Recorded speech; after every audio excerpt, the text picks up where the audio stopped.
সরকারি ছুটি বা যে কোনো ছুটি কাটাতে ভ্রমণ পিপাসু মানুষের পছন্দের জায়গার শীর্ষে থাকে বিশ্বের দীর্ঘতম কক্সবাজার সমুদ্র সৈকত।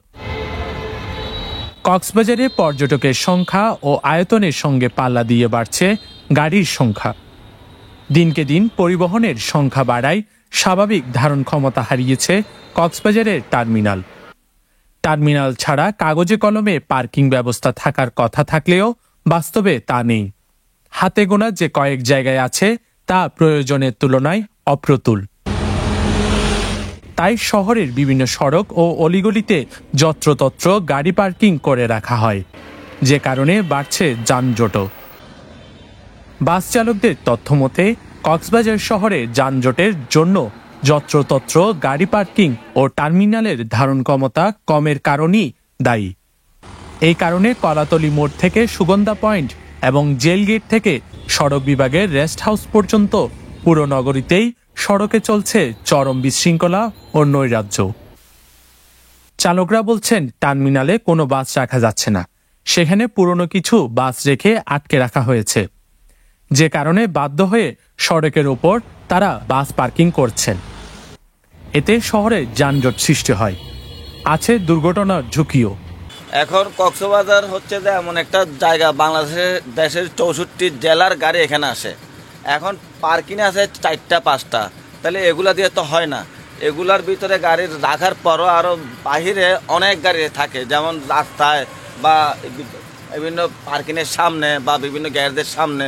যদি এরকম যদি পার্কিং যদি আরও অনেকগুলো হলে তাহলে এই গাড়িগুলো আর রাস্তায় থাকবে না। গাড়ির যথেষ্ট পরিমাণে পার্কিংয়ের সমস্যা, ওটা বিধায় আমাদের যান্ত্রিক ভুক্ত হয়। টার্মিনাল আসার পর আমাদের রেস্টের ঘাটতি থাকে, গাড়ি নিয়ে যাওয়ার পথে আমাদের সমস্যা হয়।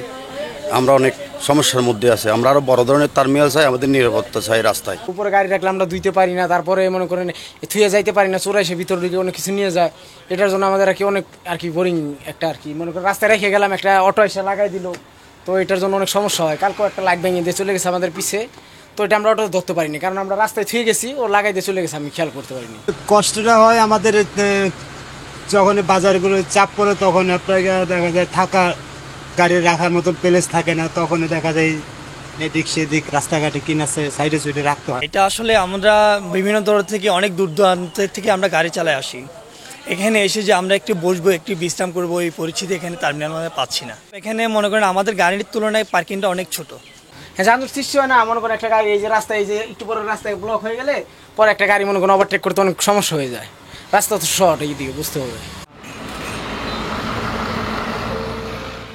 পরিবহন মালিক ও শ্রমিক নেতারা জানান, 2000 সালে শহরের লালদিঘি থেকে কক্সবাজার ও টেকনাফ লাইনে বাস চলাচল শুরু হয়। তখন সড়কের উপরে বাস রেখে যাত্রী ওঠানামা করা হতো। ওই সময় পৌরসভার chairman Nurul Afsar bus terminal নির্মাণের জন্য জায়গা দেন।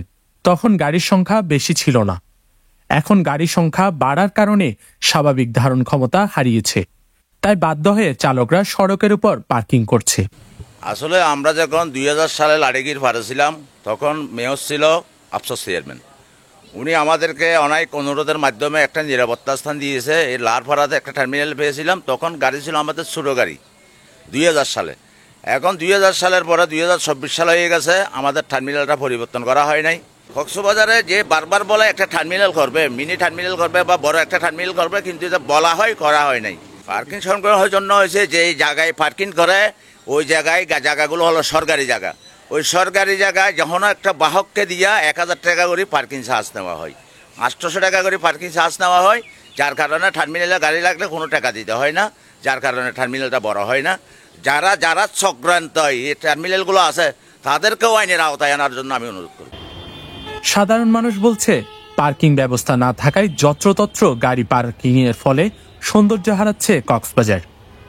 সাইদুল ফরহাদের প্রতিবেদনে অতনু জয়, CCN।